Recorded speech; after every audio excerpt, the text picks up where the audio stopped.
Si no, no se corta.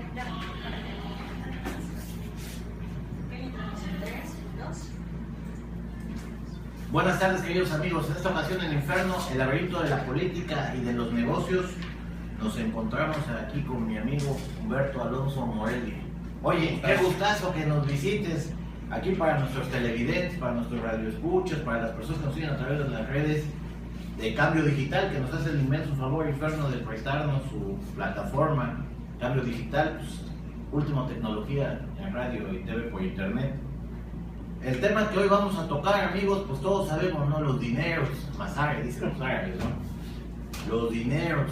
En la situación en el país está, pues, caótica.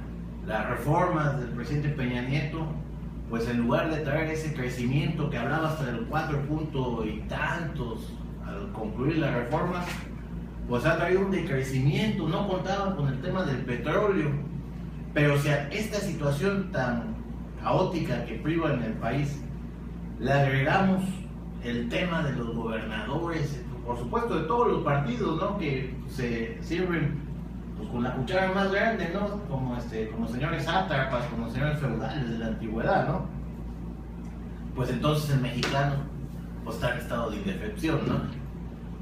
Difícil es tratar de trabajar y conseguir pues, ingresos para mantener a la familia.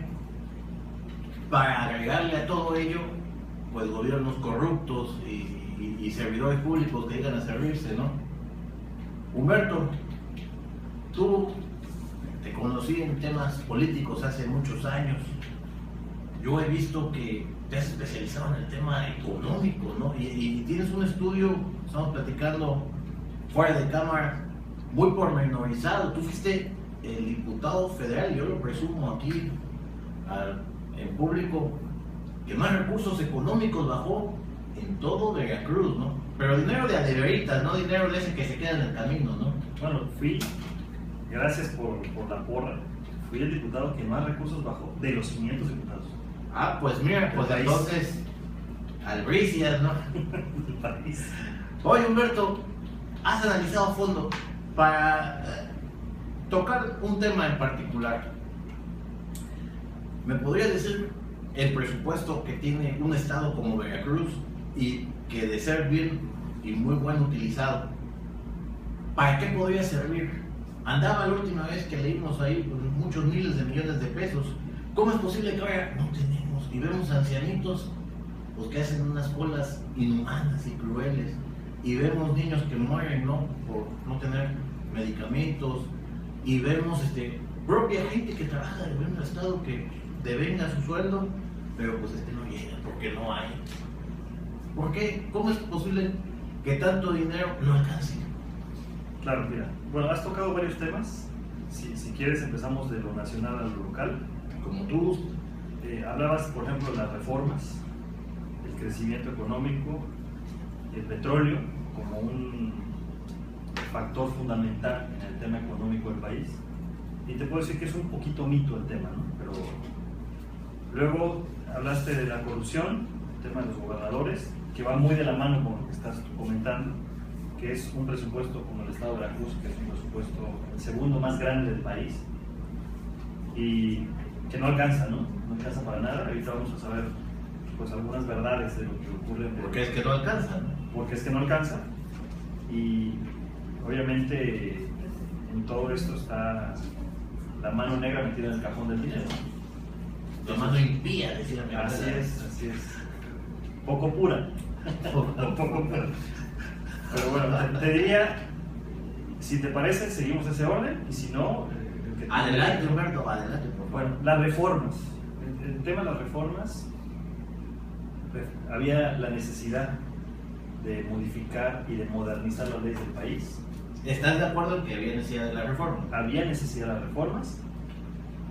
No salieron las reformas que el país requiere, salieron las reformas posibles desde el punto de vista del Cabildo Legislativo. Ahora bien, seguramente, y te lo digo con conocimiento de causa, se hubiera podido sacar mejores reformas, más transparentes, más efectivas, más expeditas para generar resultados.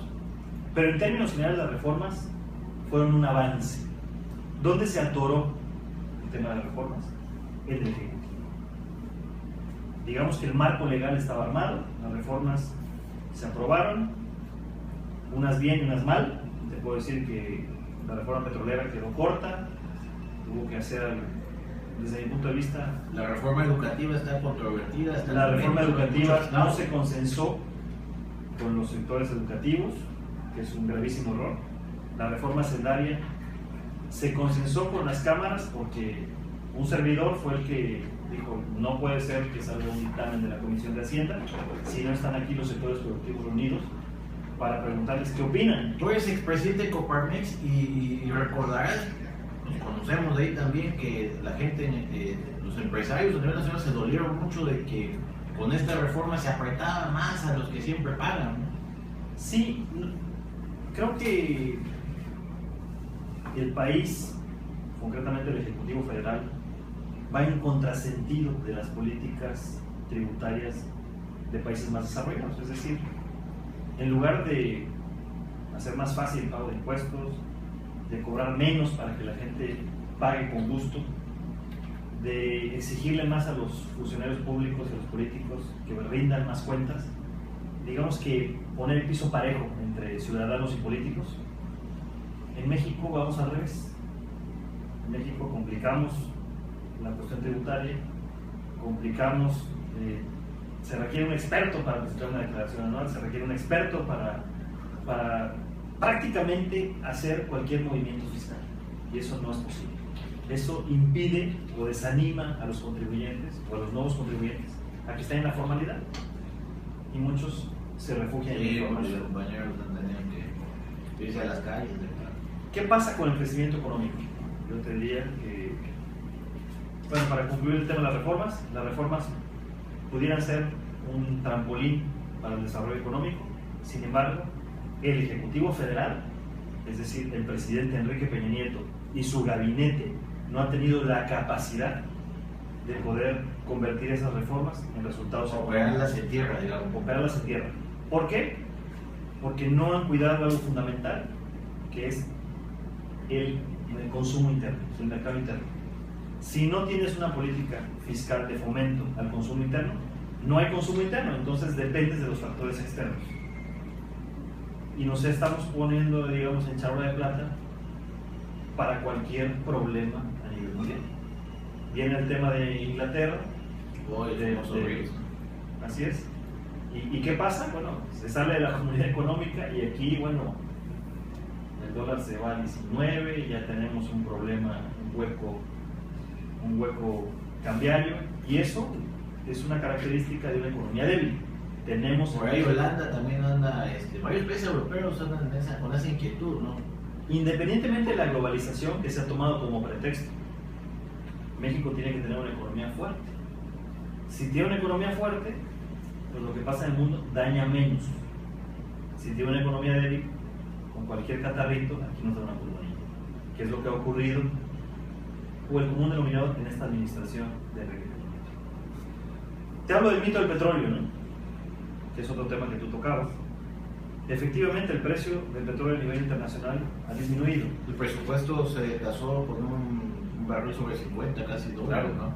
Pero hay una contraprestación del petróleo, que es el impuesto especial de producción y servicios, es decir, el impuesto que cobra el gobierno federal por la venta de gasolina. A fin de cuentas, el gobierno federal ha ingresado más dinero. Aunque el petróleo vale menos, aquí la gasolina nos las venden carísimas. Sí, eso es. Y al vender la gasolina carísima, genera un ingreso extraordinario al gobierno federal por impuesto especial de producción y servicios, que es el impuesto directo a los combustibles. Entonces, falso que la situación económica del país se deba al tema de gasolina. Estamos en la primera pausa, Claro. ahorita en el infierno, el laberinto de la política. Ahorita estamos aquí en el infierno, el laberinto de la política y de los negocios. Oiga, qué amena charla. Aquí Humberto, que es especialista en economía, nos está ilustrando, porque la verdad yo todavía uso Abaco. Sí. Pero bueno, al menos reconozco mi ignorancia. Pero ¿qué opinión te merece los tecnócratas que de una fecha para acá dirigen al país y que están más limitados que yo. Porque además de usar Abaco, usan antifaz. ¿Qué te parece? Bueno, Quisiera que me hablaras un poco sobre esos temas. ok, mira, ya para terminar un poquito con el tema que traíamos antes del corte, el tema del petróleo. En el 2015, te doy un dato que comparto con el auditorio. En el 2015 nosotros habíamos presupuestado 30,000 millones de pesos de ingresos por concepto de impuesto especial de producción y servicios para combustibles. Todo el año, 2015. El primer trimestre ya traíamos 250,000 millones de recaudación. Wow. Que era mucho más que la caída del precio del petróleo. Todo lo que se pudiera hacer en beneficio de la población. Así es. Ni bajan el combustible, que deberían, porque si bajas la gasolina, haces más competitivo Bueno, recién lo acaban de aumentar, ¿no? a los sectores productivos, así es. Y en lugar vamos en contrasentido con el mundo, pero bueno, eso es un error del Ejecutivo y es una estrategia para no soltar ni un solo peso, que yo creo que es algo derivado de una muy mala administración.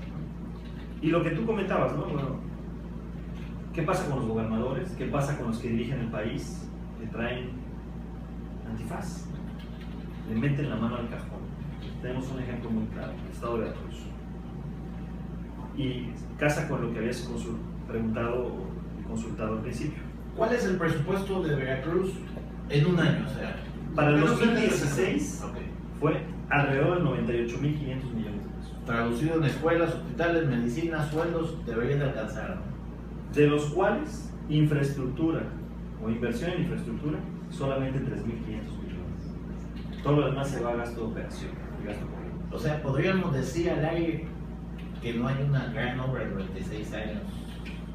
en todo No, Veracruz. porque digamos que 3,500 millones, que son la mayoría de obras inconclusas porque le metieron la mano al cajón, el gobernador y Ni los siquiera una secretarios banqueta. con antifaz. Y el fideicomiso del 3% a la nómina, que antes era el 2%, el 3% que estaba destinado también a hacer obras de infraestructura, que genera alrededor de 2,500 millones de pesos al año, que juntos serían 5,000, 6,000 millones. Unos pesitos más al Bueno, presupuesto. 2 años en el fideicomiso no se ha utilizado el recurso, prácticamente. Pero no está físicamente. No está porque Cefiplan debe dinero. Todo el recurso ahí llega a la Secretaría de O Finanzas sea del que Estado Cefiplan es retenedor de recursos que y desviador que de la- recursos. y en teoría, en finanzas sanas, lo retiene y lo debería derivar. Lo canaliza Ok. hacia el Pero fideicomiso. cuando llega ese plan, los alienígenas actúan, hay una conspiración, Los del se antifaz. pierde, Los del antifaz. hay magia y no aparece ese. Entonces tenemos un grave problema en el estado de Veracruz de corrupción. El gobierno de esta administración, de Javier Duarte y de sus secretarios, han hecho con las finanzas públicas un verdadero desastre.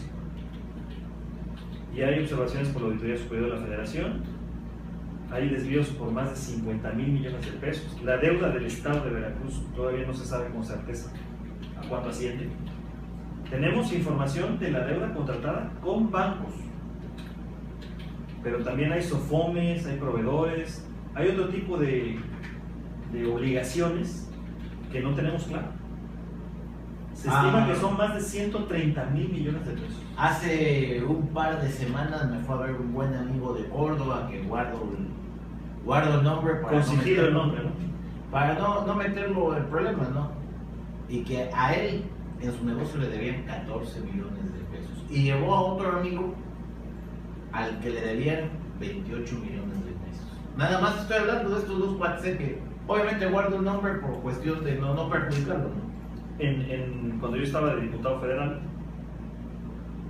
me llegó a ver unos empresarios de Chihuahua, creo que eran de Chihuahua, del norte del país, y preguntaron en la Comisión de Hacienda de la Cámara de Diputados Federal que si había algún diputado de Veracruz en esa comisión. La asistente se acerca y me dice: oiga, hay una persona que quiere hablar con alguien de Veracruz. Pues, aquí estoy. Yo en ese entonces era secretario de la Comisión de Hacienda. Y dice: oiga, pues nosotros venimos del norte del país porque el gobierno del estado nos debe 118 millones de pesos. 118 millones de pesos. ¿Qué les debe 118 millones de pesos? De desayunos escolares. ¿Les han pagado algo? Nada nos han pagado. Y puras vueltas y evasivas, ya les han de haber tomado la llamada, ¿no? Ya los estamos denunciando penalmente, le estamos demandando el cobro, en fin. Y a fin de cuentas, puras vueltas y puras promesas y nada. Llevé a estas personas, yo me comuniqué con el secretario de Finanzas, con el actual secretario de Finanzas, Gómez Pellegrini. Le dije, tenemos un problema aquí con unos empresarios que acaban de llegar a la Cámara de Diputados, por favor, quiero que los recibas, que le des una solución. Entonces, el primer comentario del secretario de Finanzas era de que él era muy sensible con la gente del campo y que iba a hacer todo lo posible para pagar ese adeudo. Que tenía que pedir autorización con el gobernador. Adelante. Pero por favor, denle una solución. La siguiente semana no llegó el compromiso, la siguiente tampoco. Con tal que vueltas y vueltas, llegó un momento en que me di cuenta que no iban a cumplir. Porque no tenían dinero, evidentemente. Porque no tenían o porque no habían desviado recursos, o lo que, la razón que sea es que pues no puedes tener a un proveedor que le debes 118 millones de desayunos escolares, que es un tema sumamente sensible desde el punto de vista social, y que como gobierno actúes de esa manera. Bueno, es que, ¿qué te puedo decir? Pero continuando con el tema económico, todo este dinero en Veracruz, ¿crees que a raíz de lo que sucedió con la elección puede haber un cambio positivo? Sí, sí, por supuesto. Además es un clamor general. Desde el punto de vista económico, dejemos el tema de la justicia. A mí me queda claro que el nuevo gobernador va a cumplir su palabra en el tema de la justicia, en el tema de cero corrupción, impunidad. En el tema económico, ¿cómo ves tú? Tú que eres especialista en esta materia y que entiendo que estás ayudando en esos temas. Sí, sí, y lo hago con mucho gusto. Yo creo que Veracruz ya merecía un cambio de rumbo. Yo conozco al licenciado Yunes Linares, sé que es una persona muy capaz, con mucho compromiso por Veracruz, y trae una idea muy fresca y muy clara de lo que hay que hacer.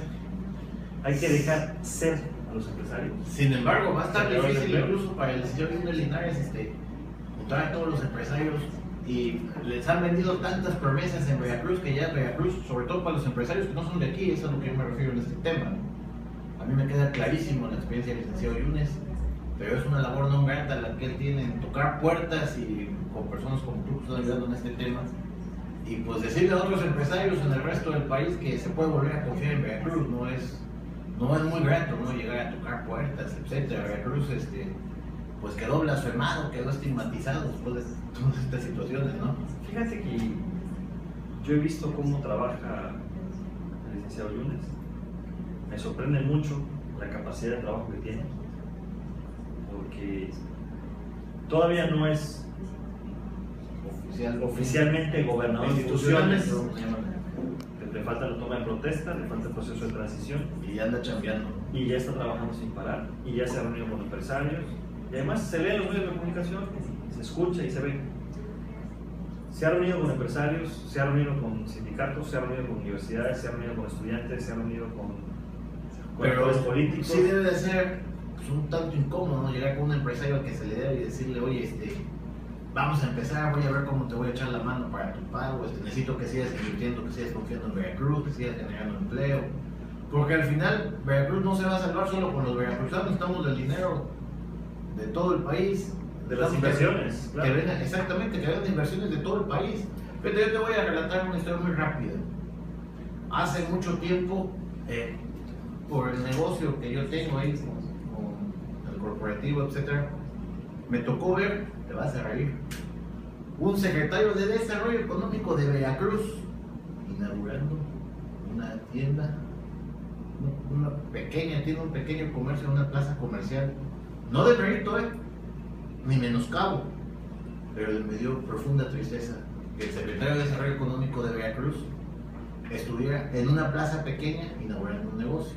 Eso hablaba de que pues, no tenía nada que hacer en el exterior ni dentro de la República Mexicana.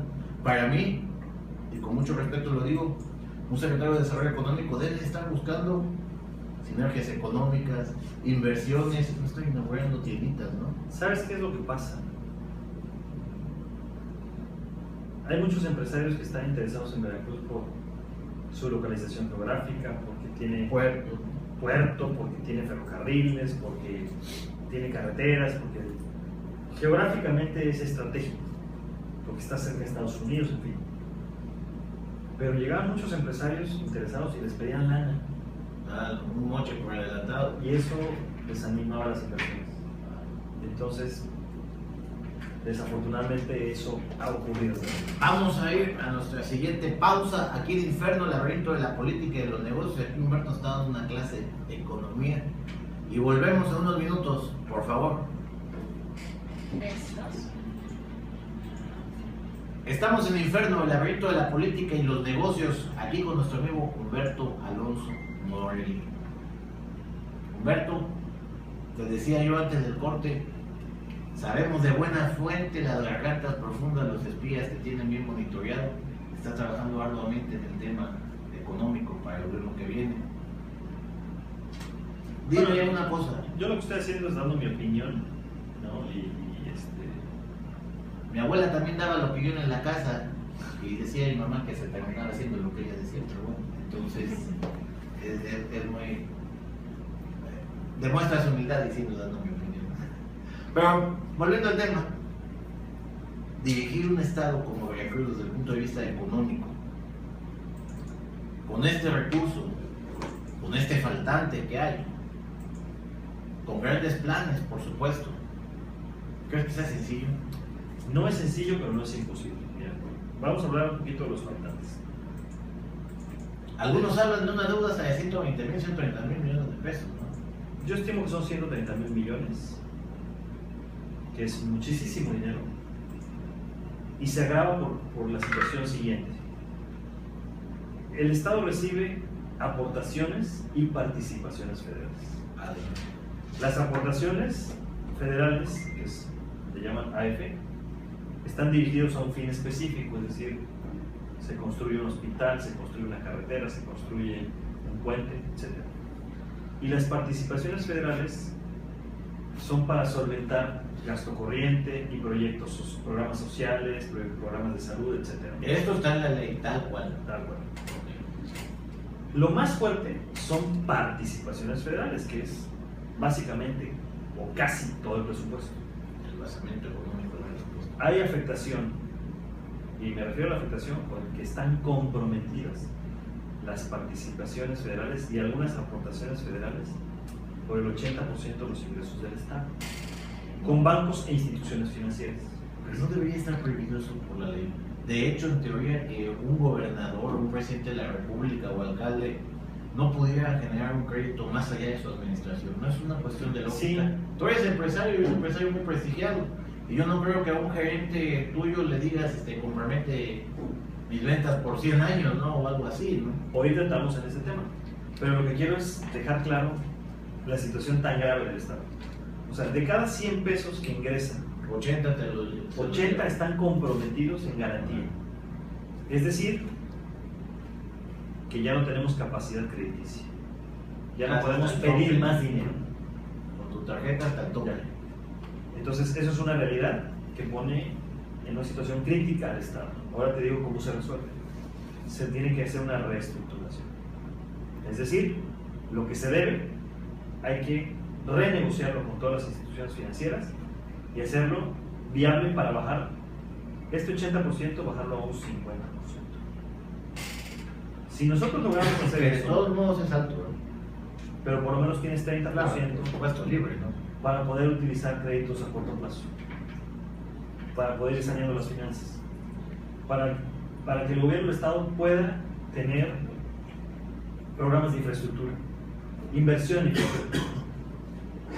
Eso es un tema. La deuda, la capacidad de crédito, que está topada, y hay algo adicional, hay créditos en UDIs, que son unidades de inversión volátiles, ¿no? El UDI, obviamente, tiene un valor superior al peso. Entonces, estos créditos, que seguramente tienen atrás en su contratación corrupción, cada vez se debe más dinero en lugar de cada vez deber menos.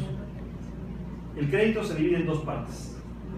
El pago del principal, que es en sí lo que pides. Si yo pido 100 pesos, debo 100 pesos, más los intereses, que es De esos el 100 costo del dinero. ¿Sí? que la ley establece no puede ser, creo que el 9%, 1%. Los intereses a lo mejor no llegan al 9%, o a lo mejor sí.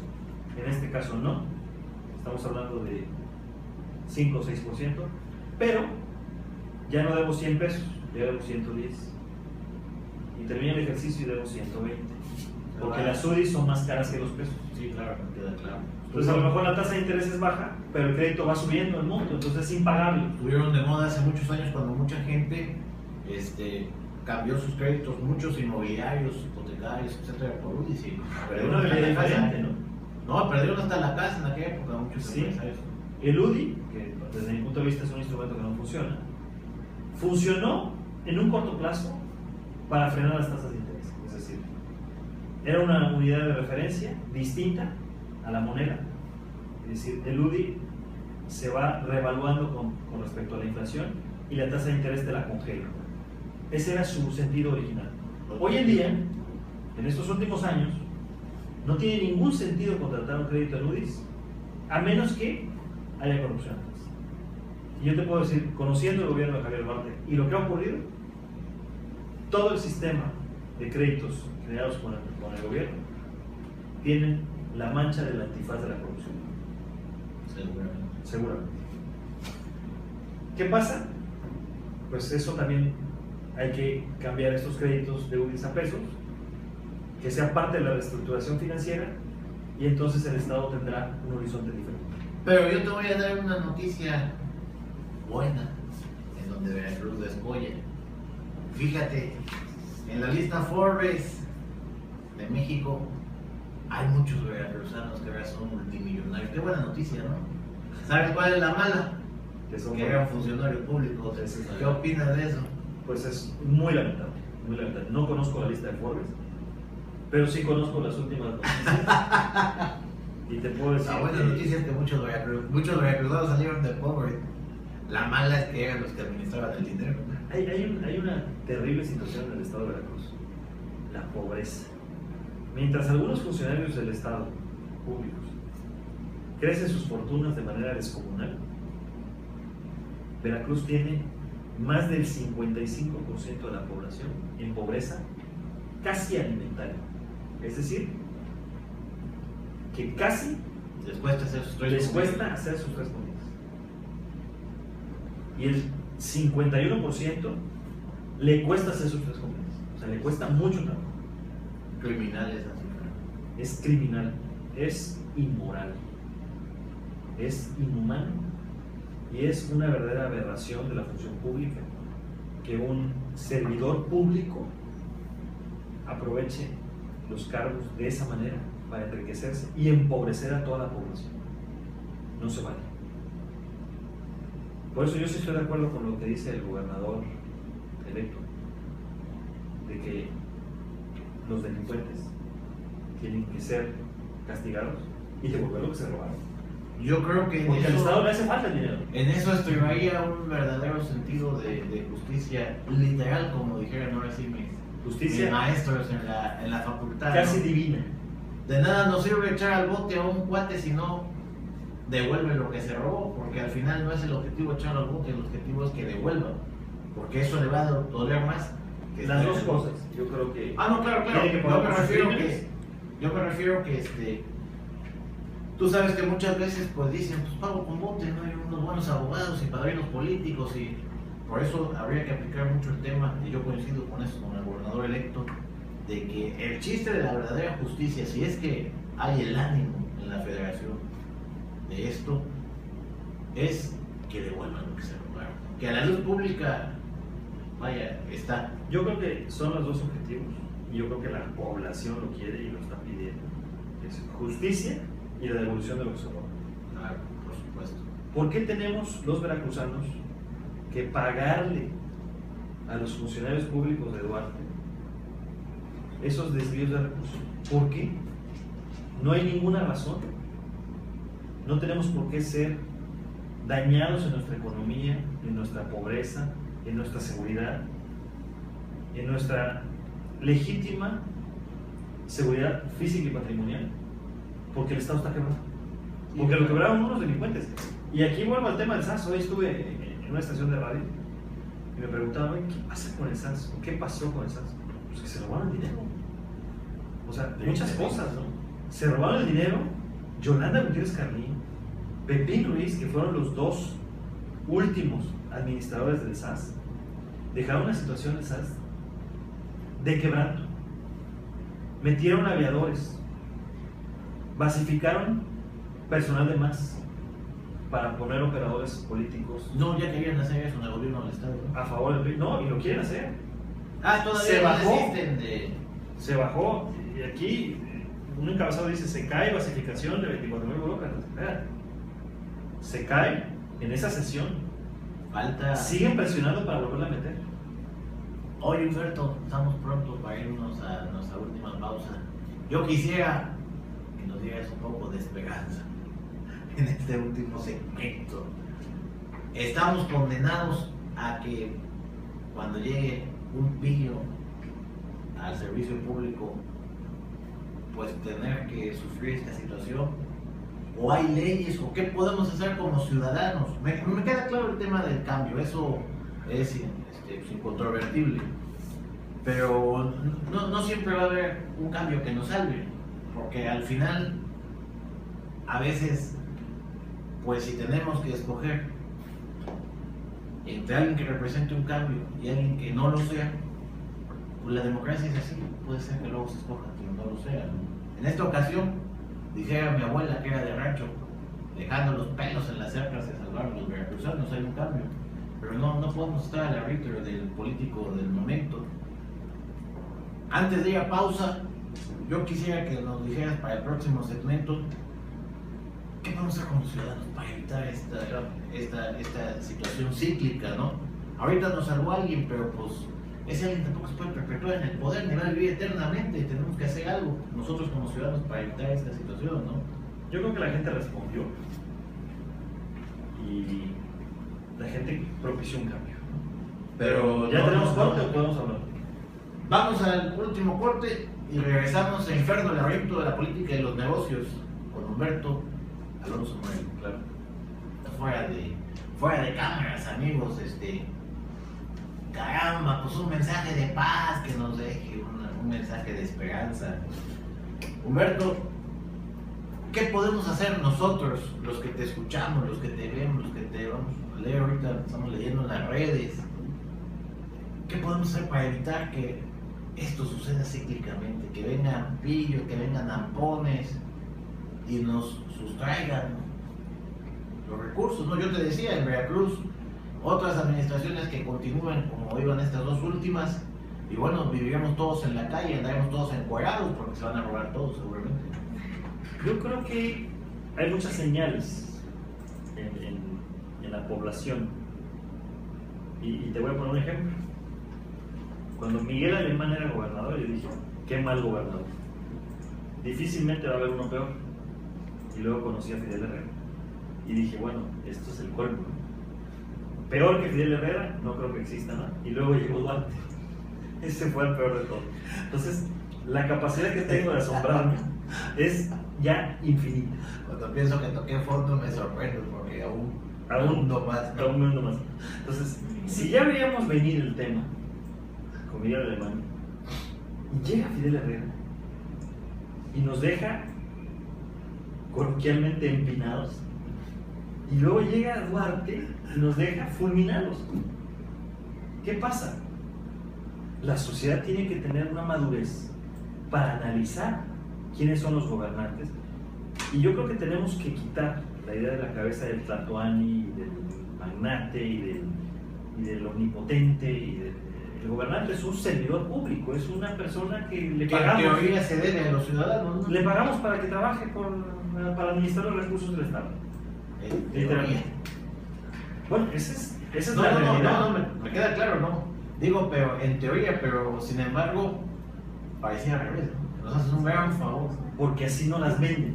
Como tienen el poder político y económico, no las venden. Pero el ciudadano, ¿qué puede hacer? Si tú ves un fulano que viaja en camionetas blindadas, con un montón de gastos, un montón de... Una fiscalía a modo, una destrucción de las instituciones estatales. Nos hubiéramos ahorrado.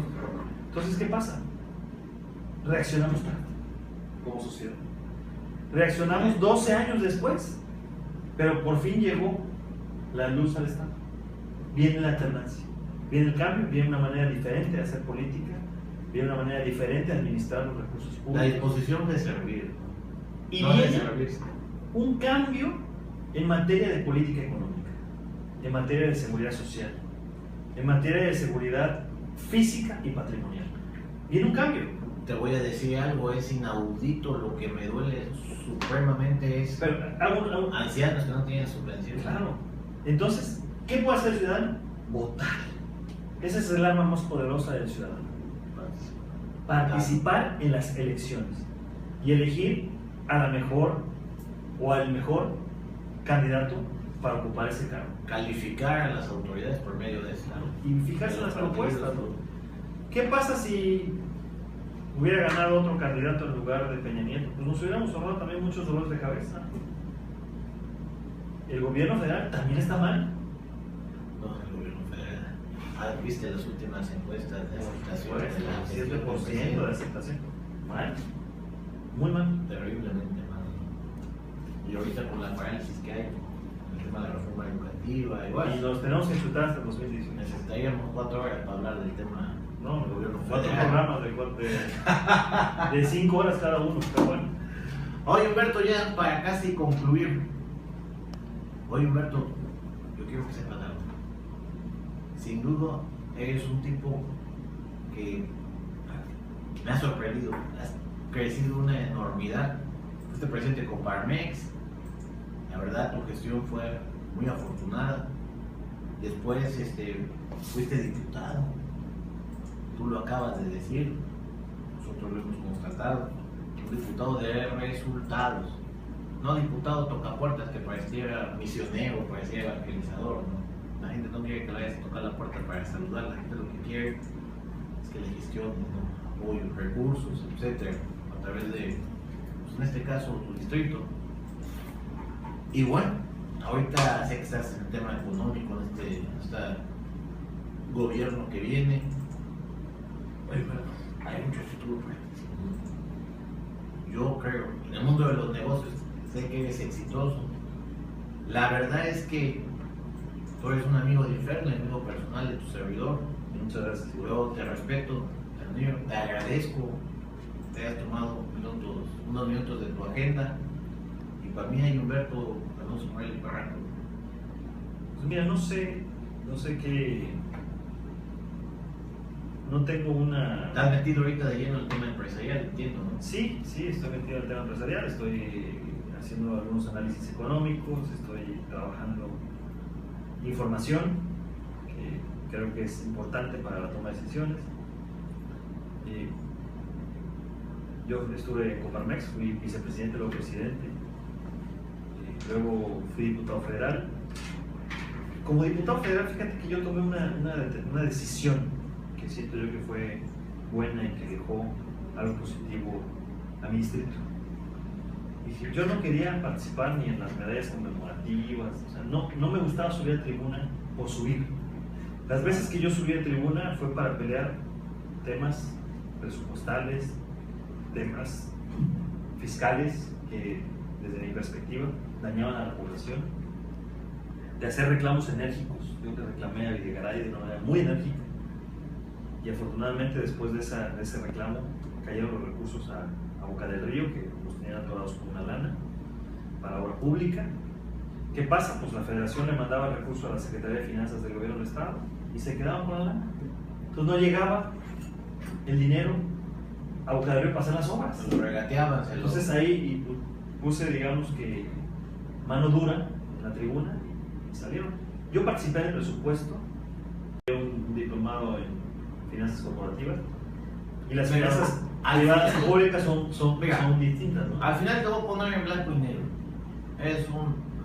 Has sido un empresario de éxito, eres un servidor público honesto, no eres una rata, no eres un ladrón.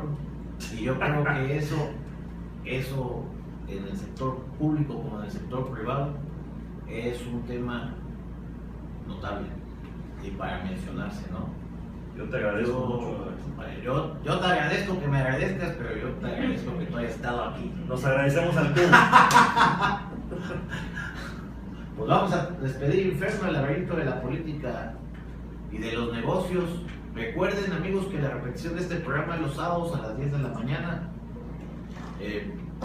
Su servidor Luis Humberto Tejeda Taibo ha estado muy gustoso de compartir esta tarde con Humberto Alonso Morillo y espero que no sea la última vez que nos visites. Entonces, que me invites, aquí estaré. Que te acuerdes de los pobres también votamos. Siempre. Y no hay proceso electoral, así que no hay nada de ese tema. No.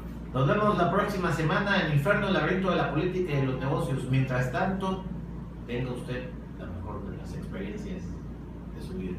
Muchas gracias. Gracias a ustedes.